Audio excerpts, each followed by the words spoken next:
भइनभित्र जानेको कुरा मानिन्छ।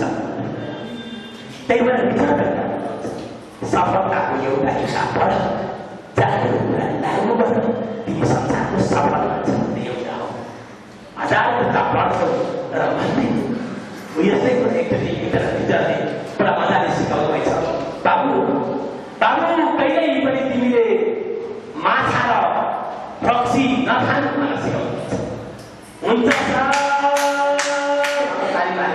विद्यार्थीहरूले बेलुका 5 बज्यो स्कुलबाट टिचर निस्किनुभयो।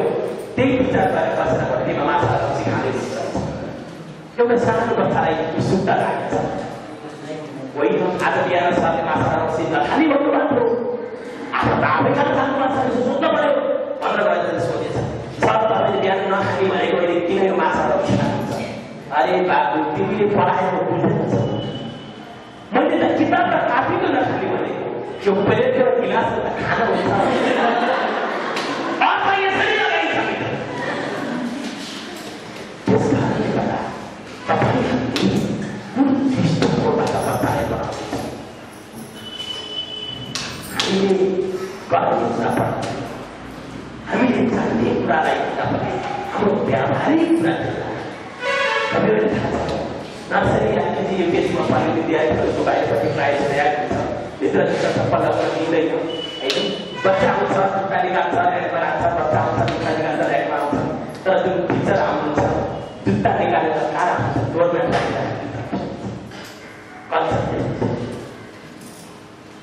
घरमा हामीले ठुलो खोजेका हुन्छौँ, सानो गल्ती गर्छौँ, ठुलो कुरा सानो यो कुरो याद बहुत संवेदनशील बन्नुपर्छ। हाम्रो योभन्दा ठुलो नोकरी मलाई लाग्छ प्रधानमन्त्रीको पनि। हामी कुनै एउटा मान्छेलाई कुनै एउटा ठुलो एउटा मेसिन बनाउँदैछौँ, कम्प्युटर बनाउँदैछौँ, कम्प्युटर बनाउने मान्छे अनि हामी जुन ठाउँमा छौँ त्यो महसुस हो। अनि उत्पादन त्यस्तै हुन्छ। कागती खाँदाखेरि कागतीको रस निक्लिने जस्तै गरेर म टिचर भने केही नहुने पाएर रस निक्लिन्छ। अनि अन्तिममा तपाईँ सन्तुष्ट कहिले बन्नुहुन्छ? र यो सोच सही तरिकामा आवश्यकता छ। र अब कम्युनिकेसनको कुरा छ होइन।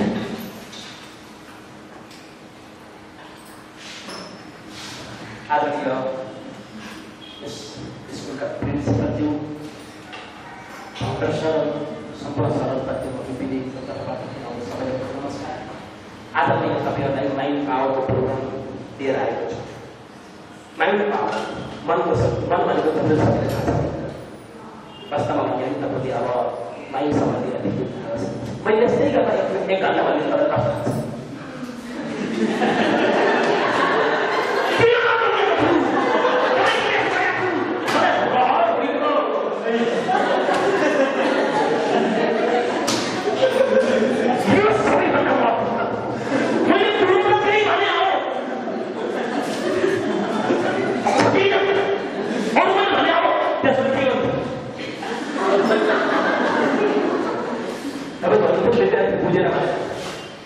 प्रत्येक टिचरको घरमा 6 फुट पनि 6 फुट बिहान एकचोटि आफूले पढाउने आफूले मन पर्दै पर्दैन। अब आफूले पढेको आफूले पढायो भने बुझ्छ।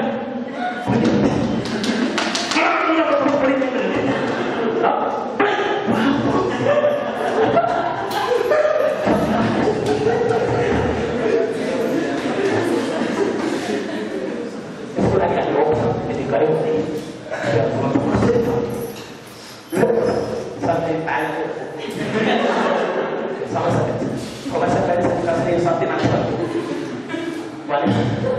यो बाबाले बिग्रियो मान्छे देखेको बिजुली बल्ब भन्छ यो खतरा हो भनेर यो बिजुली बल्ब नभए भन्छ। धीरुभाइ कमलले सबै पागल सफल त्यति पागल हुनुपर्छ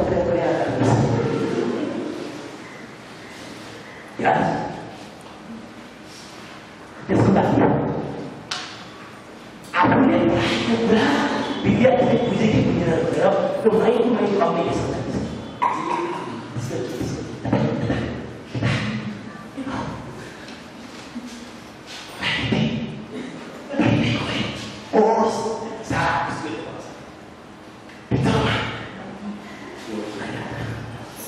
अलिकति प्रस्तुत